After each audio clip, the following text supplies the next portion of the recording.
अभी न्यूट्रिसिटिकल्स है क्या? हम लोग जो खाना खाते हैं उस खाने के अंदर फूड वैल्यूज होता है। अगर फूड वैल्यूज नहीं मिलेगा तो वो खाना खा के कुछ फायदा है नहीं। लेकिन हम लोग जितना भी खाना खाते हैं उसमें फूड वैल्यू होता तो बहुत कम है। उससे भी जो खराब है वो है हम लोग पसंद करते हैं ऐसा खाना जिनमें फूड वैल्यू तो कुछ होता नहीं, ऊपर से खराब चीज होता है। आज देखिए सिचुएशन ऐसा हो गया, सिचुएशन वैसा हो गया। आज सरकार की तरफ से ऑफिशियली इतना ये बोला जा रहा है, वो बोला जा रहा है, लेकिन सरकार कभी भी ये बोल पा रहा है कि मैं एक कोई पार्टी पॉलिटिक्स के बारे में नहीं बोल रहा हूँ। एक आम आदमी के हिसाब से हम मेरा एक क्वेश्चन है। आप ये क्वेश्चन किसी से मत कीजिएगा, आप खुद से कीजिएगा। सब ये बोल रहे, आप बोल रहे इम्यून बढ़ा, इम्यूनिटी सिस्टम बढ़ा, ये मत कीजिए, वो मत कीजिए, ये करना पड़ेगा, वो करना पड़ेगा। सब चैनल में सब नेशनल मेडिकल बोर्ड से डॉक्टर लोग आके बोल रहे हैं, लेकिन कोई तो ये नहीं बोल रहा है, कोई सरकार ये क्यों स्टेप नहीं ले पा रहा है, कोई ये क्यों नहीं बोल रहा है कि कल से आपका इंडिया में सिगरेट मैन्युफैक्चरिंग बंद, कल से इंडिया में शराब बंद, क्योंकि तो ये सब तो शरीर के लिए खराब है ना। कोई क्यों नहीं बोल रहे कि केएफसी का बंद, केएफसी चिकन, केएफसी का बिजनेस पूरा इंडिया में बंद हो जाएगा। कोई क्यों नहीं बोल रहे कि डोमिनोज या पिज्जा हट का जो चेन है वो बंद किया जाएगा, क्योंकि साइंस तो ऑलरेडी प्रूव कर चुका है कि ये सब खाने में फूड वैल्यू तो कुछ है नहीं, ऊपर से जहर है। इसको खाने से फूड वैल्यू मिलता है जीरो नहीं, नेगेटिव मिलता है। वैल्यू तो मिलता नहीं, ऊपर से शरीर खराब होता है, शरीर के अंदर विष जाता है। तो सर ये हमारे हाथ में है नहीं। हम बोल रहे थे कंट्रोलेबल और अनकंट्रोलेबल, या अनकंट्रोलेबल है हमारे लिए, क्योंकि आप अगर चाहे तो आप शराब बेचना बंद नहीं कर सकते, आप अगर चाहे तो सिगरेट बिकना बंद नहीं कर सकते, आप अगर चाहे तो केएफसी या पिज्जा हट को बंद नहीं कर सकते, लेकिन आप अगर चाहे तो आपका और आपके परिवार का हेल्थ को आप सुरक्षित कर सकते हैं। क्योंकि खुद का हेल्थ अगर सुरक्षित ना हो, वो कॉन्फिडेंस अगर मेरे अंदर ना रहे, तो मेरा लोग सुनेगा क्यों? क्यों सुनेगा? लेकिन इसके लिए क्या करना पड़ेगा? इसके लिए पहले खुद को अवेयर होना पड़ेगा। जरूरत मुझको है, ये जरूरत पहले मुझे समझना पड़ेगा। एक बच्चा जो होता है, 2-3 साल का जो बच्चा होता है, उसका अगर तबीयत खराब हुआ, उसका थोड़ा फीवर हो गया, वोमिटिंग हो रहा है, तो उसको डॉक्टर के पास लेके गए और वो लोग क्या, डॉक्टर ने दवाई दिया। अभी बच्चा दवाई पीता है, मतलब पीना चाहता है? नहीं पीना चाहता है। आपके घर में होगा तो आप देखेंगे बच्चा दवाई नहीं पीना चाहता है, मम्मी उसको समझाती है, पापा उसको डांटता है, तब जाके बच्चा दवाई लेता है, लेकिन जोर जबरदस्ती, खुद से नहीं। क्यों? क्योंकि वो बच्चा बच्चा है, और बच्चे को मतलब बच्चा जो हर चीज जो खाता है वो टेस्ट के हिसाब से खाता है। बच्चों को दवाई का टेस्ट अच्छा नहीं लगता है, इसलिए बच्चा दवाई पीना चाहता नहीं है। और बच्चे का सेंस ये नहीं है कि वो दवाई मुझे जो दिया जा रहा है वो तबीयत ठीक होने के लिए दिया जा रहा है। लेकिन एक 20 साल का, 30 साल का अगर इंसान हो, उसका अगर तबीयत खराब हो और डॉक्टर के पास गया और डॉक्टर ने दवाई दिया, वो क्या करता है? उसको मम्मी को समझाना भी नहीं पड़ता है और पापा का डांट का भी जरूरत नहीं पड़ता, वो खुद से ही दवाई खा लेता है, क्योंकि उसको पता है ये दवाई पीने से मेरा जो फीवर है वो चला जाएगा। ये एग्जाम्पल था।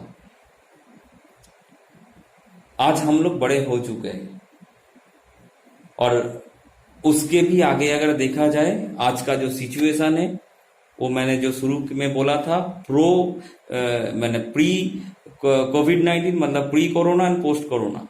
प्री कोरोना में लोगों को कुछ हद तक समझाना पड़ता था कि इम्यूनिटी क्यों जरूरी है, इम्यून सिस्टम क्यों जरूरी है, अपने शरीर का जो नेचुरल इम्यून सिस्टम है, नेचुरल डिफेंसिव जो सिस्टम है जिसको इम्यूनिटी बोला जाता है, उसको बढ़ाना क्यों जरूरी है।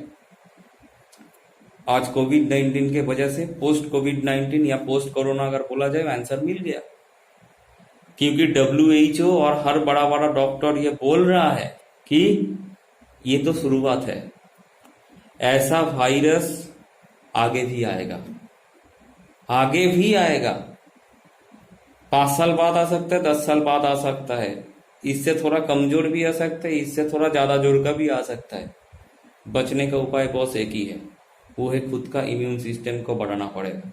और खुद का इम्यून सिस्टम को बढ़ाने के लिए आपको न्यूट्रिसिटिकल सप्लीमेंट्स के ऊपर भरोसा करना ही पड़ेगा। जो सुस्त है उसके लिए लगेगा, और जिसका तबीयत खराब है, हमारे घर में जो बुजुर्ग लोग हैं जिनका ऑलरेडी कोई ना कोई प्रॉब्लम है, उनको तो लगेगा ही लगेगा। लेकिन हम लोग अभी जो यंग एज में हो, शायद 15 साल, 16 साल, 18 साल, 20 साल, 25 साल, अभी खून उबाल मारता है, तो अभी हम सोचते हैं हम तो फिट है। लेकिन वो मैंने जो शुरू किया था, एक बार बोला था कि 1 मिनट का वैल्यू उसको पता है जो 1 मिनट के लिए ट्रेन मिस कर दिया, और जिंदगी का वैल्यू उसको पता है जिसका जिंदगी जाने वाला है। आप उनसे पूछिए, जो दारू पी पी के लिवर सिरोसिस होकर मरने वाला है, उससे पूछिए, वो बोलेगा मैंने गलती किया दारू पी के। लेकिन जब वो गलती सुधारना था तब वो नहीं सुधरा। आज ये नॉलेज सिर्फ हमारे अंदर होना जरूरी है नहीं, ये नॉलेज को इम्प्लीमेंट करके पहले खुद को सेव करना है, फिर हमारे फैमिली को सेव करना है, फिर हम लोग सोल्जर है, हम लोग भी सोल्जर है जो समाज को ये मैसेज, ये सुरक्षा कवच का जो नॉलेज है, ये नॉलेज हम सबको देते फिरेंगे। लेकिन किसका नॉलेज लोग तक जाएगा? जिसका खुद का नॉलेज होगा। और नॉलेज सिर्फ यहाँ पे नहीं होता है, नॉलेज सिर्फ पेन और कॉपी में नहीं होता है। नॉलेज होता है किस चीज में? नॉलेज होता है खुद के कर दिखाने में। सोल्जर अगर बिस्तर पे घर में चेयर पे, इजी चेयर पे बैठे बैठे बोलेगा कि वो मैं यहाँ से ही युद्ध करूंगा, तो वो सोल्जर नहीं कहलाता है। उसको पसीना झराना पड़ता है, उसको 45 डिग्री टेम्परेचर में भी खड़ा होना होता है, -50 डिग्री टेम्परेचर में भी खड़ा होना पड़ता है, बंदूक उसको चलाना पड़ता है, हर कुछ सहना पड़ता है, तब जाके वो सोल्जर होता है। कौन सहता है? वो खुद सहता है। तो हम अगर लोग को बोलेंगे कि prevention is better than cure, immune system हमारा बढ़ाना चाहिए, तो पहले खुद का बढ़ा के वो दिखाना है। ठीक है? तो आई होप अब सब लोग समझ गए होंगे मैं क्या कहना चाहता हूं। और ये जो टाइम पीरियड है, ये टाइम पीरियड को बहुत अच्छी तरीके से सीखने के काम पे लगाइए। बहुत बढ़िया बढ़िया किताब है वो पढ़िए।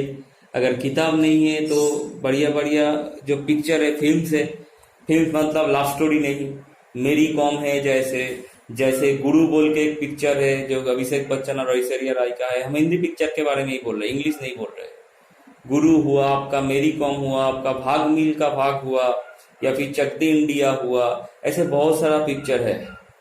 ये पिक्चर को देखिए मतलब एंजॉय मत कीजिए, उसको वो पिक्चर से सीखिए कि उनमें क्या, जैसे मैं आपको बोल सकता हूँ, जैसे मेरी कॉम में आप मेरी कॉम का अगर आप लाइफ स्टोरी देखेंगे तो वो देख के आप सीख पाएंगे कि जिंदगी में बाउंस बैक कैसे किया जाता है, ऊपर उठ के फिर नीचे गिर के फिर बाउंस बैक कैसे किया जाता है। आप भाग मिल्खा भाग से सीख सकते कि अगर अंदर वाई पार्ट स्ट्रांग हो, जो हम ट्रेनिंग में भी बोलते हैं, अगर डिजायर फैक्टर हो तो इंसान कुछ भी कर सकता है। आप ये सीख पाएंगे। वैसे ही बहुत सारा मोटिवेशनल जो पिक्चर है, मतलब बायोपिक जो है, ये देखिए आप। एसोसिएट के साथ फोन में सोशल डिस्टेंस मेंटेन करके फोन में आप लोग बात कीजिए, सीनियर के साथ बात कीजिए, हो सके तो मेरे साथ भी बात कीजिए, नॉलेज लीजिए, खुद को ऐसे तैयार कीजिए कि लॉकडाउन जब भी खत्म होगा आपका जो ग्रोथ है वो एकदम अपवर्ड्स होगा। ये प्रतिज्ञा के साथ, ये कमिटमेंट के साथ आज आप लोग सोने जाइएगा कि कल से सीखना हम लोगों का शुरू और लॉकडाउन सिर्फ खत्म होने की बारी है, और जिस दिन खत्म हुआ अगले ही दिन से हमारा दौड़ना शुरू हो गया। So thank you and best of luck. बहुत जल्दी आप लोगों के साथ फिर से मेरा बात होगा।